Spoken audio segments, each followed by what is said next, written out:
In the very early lore of the Jedi Order, one of the founders of the Jedi High Council would fall to the dark side, and today we'll explain his story. The Jedi High Council was always supposed to serve the Order as a beacon of authority and to set an example for what all young Jedi should strive for. The High Council typically contained the strongest and wisest members of the Order in any given era. It was exceedingly rare for any members of the Council to fall to the dark side, but it turns out that one of the very first Council members in the very history of the Jedi turned to the dark side and became a Dark Jedi. His name was Master Rajavari, and he was one of the most powerful and influential Jedi of his era, or should we say, the ancient Jedi era. The year was 25,800 BBY. In the ancient days of the Jedi Order, this one master would be a founding member of what would become the High Council, and yet his legacy is not one which remembers his great wisdom or developments in the Force, but rather how he poisoned the minds of a group of Jedi learners and went out in a blaze of glory. So let us open a holocron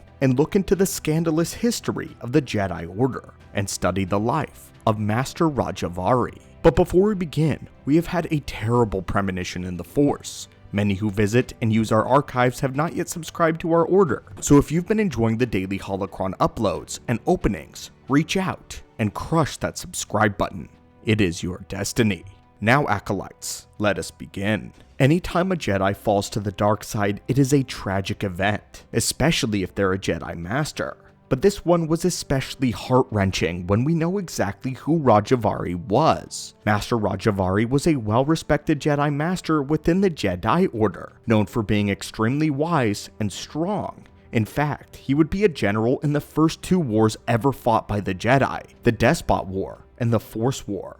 The Despot War had been an event where the queen by the name of Hadia of a nearby system had put together a massive army in order to conquer the planets in her shared system, uniting them all under one rulership. The ancient Jedi decided to intervene since it involved them as well, causing a massive war to break out on the world of Tython. Jedi Master Rajavari would first gain prominence when he served as a general during this war, and would win several key victories for the Jedi. The war would come to a violent end though, when the Jedi Ranger, Dagan Locke, would murder the Queen, and the whole event put the Jedi in a tense place, with many still on high alert for years after the incident, since this was one of the first times the Jedi had marched to war. Master Rajavari, having been disturbed by his time in the war, desired seclusion in order to meditate on the balance of the Force, achieving it once more, feeling as if his inner scales had tipped during the bloodshed. Jedi Master Rajavari laid down his weapon and went off in isolation to the temple known as Akar Kesh. Several years would pass when one of his former students by the name of Ketu came to the Jedi Master for advice. Ketu informed Rajavari that Dagan Locke had seen terrible visions of a dark warrior wielding a sword of fire that would arrive on Tython, and Rajavari warned his apprentice not to disregard Dagan's visions. But unfortunately, many of the Jedi Masters would do just that, sentencing Dagan Locke to imprisonment on the moon of Bogan as he had fallen to the dark side, or so they believed. The visions had driven Dagan Locke insane, and he began to embrace the dark side further. But soon, Ketu would return to Rajavari to inform him that the Dark Warrior with the Sword of Fire had indeed arrived on the planet. This of course being the arrival of the Force Hound known as Kesh. Master Rajavari scolded his former apprentice for not heeding Dagan Locke's mission and beginning the necessary precautions to stop this Dark Warrior,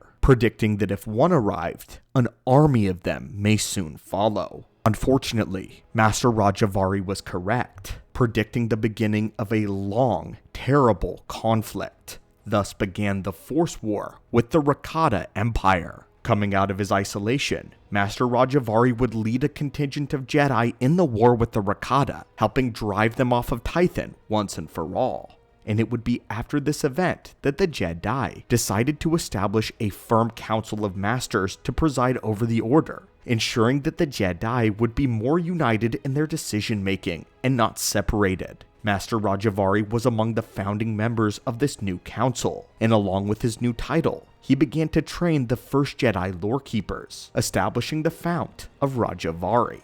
The Fount of Rajavari was basically the first incantation of what would become the Jedi Archives. Simply put, Rajavari was extremely important to the very structure of the Jedi that we know today, as all of the knowledge of this period of time would not have been preserved if not for his efforts, nor would there be lore keepers to accurately record all of history. Tragically though, this era of peace would not last very long, as secretly, Rajavari had been growing fascinated with the dark side itself. He could no longer deny its whispers as it called to him in the dark hallways of the temple, in his most vulnerable and private moments.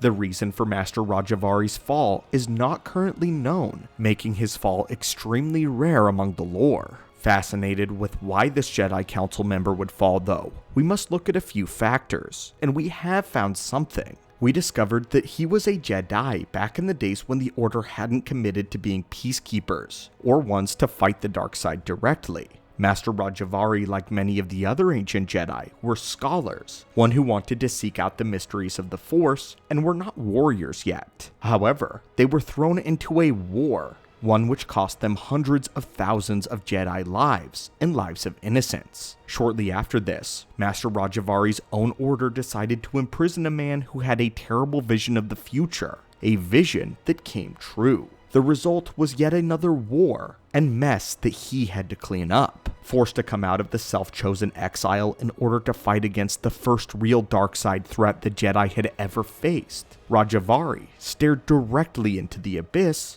and the abyss stared back. Let's also not forget that the Jedi at this time were also using the Force Sabers, requiring them to use the dark side to activate them. Rajavari was on record not wanting to wield the Force Saber in combat, so now, having been thrust into darkness and seeing the horrors of war with no escape more than once, his mind was lost. Following his fall, Rajavari would lead a section of the Jedi students into the darkness with him, and they all became some of the first recorded Dark Jedi, apart from Dagan Locke, of course. Rajavari sought to destroy the very Jedi Order that he had built, so that he could remake it in his own image. The Master established a set of key principles for his students to abide by, all of which ran contrary to the Jedi's virtues. While we don't know each of them in order, we do know the second principle: all life is a battle, even to the last breath. And the seventh principle, to sacrifice strength, is the act of a fool. Both of these are clearly products of Rajavari's trauma from war. The second principle shows his extremist survival mentality, and the seventh shows us how he rejected the Jedi way of self-sacrifice after seeing all of his brothers die. However, it was his fifth principle which remains the most controversial. Mercy creates a spiral of destruction. Jedi are encouraged to be merciful. This principle shows that if a Jedi is to show mercy for those who do not comprehend it, such as a violent predator for example, this can cause great harm or harm in the future. Rajavari went off the deep end and believed that mercy was a fool's bargain no matter the situation. He saw his enemies as subhuman, mindless animals waiting to gut you, a product of having to fight the ravenous Rakata. His time and teachings as a Dark Jedi would not last very long though, as the Jedi Order would swiftly respond to this issue and stamp out the darkness. Rajavari and his students would follow the second principle and fight until the very last breath. The final stand of this corrupted, wretched order would be held in the fortress of Caleth, as the Dark Jedi had fled there. The Jedi Order laid siege to the fortress for a long time, until Rajavari finally fell in battle. His students refused to surrender even after their master had fallen, deciding to adhere to his principles even till death, and they would all fall to the Jedi, one by one, in vicious battle. However, this is not the end of the story of Master Rajavari, as he was so powerful that he had learned to keep himself from joining with the Force upon his death.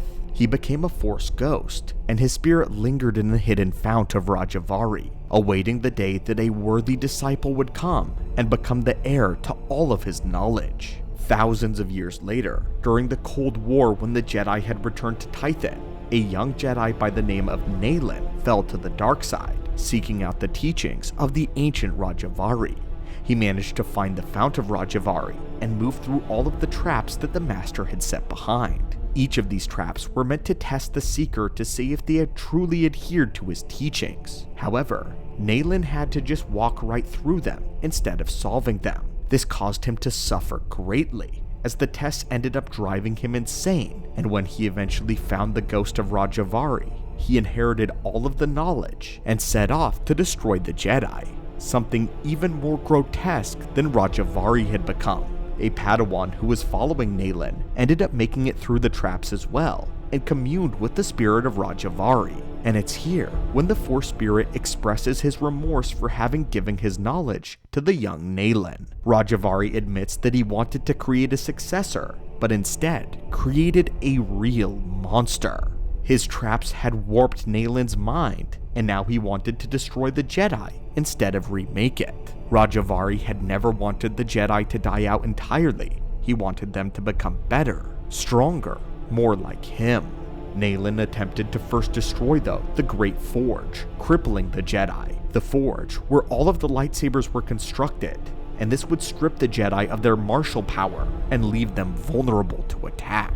The ghost of Rajavari, however, would help the Padawan in finding and stopping Nayland before it was too late. Following this, the Jedi Padawan would speak softly to the old master Rajavari, convincing him to come to peace and to pass on through the Force, accepting where he was wrong, and finally achieving the rest that he desired in life.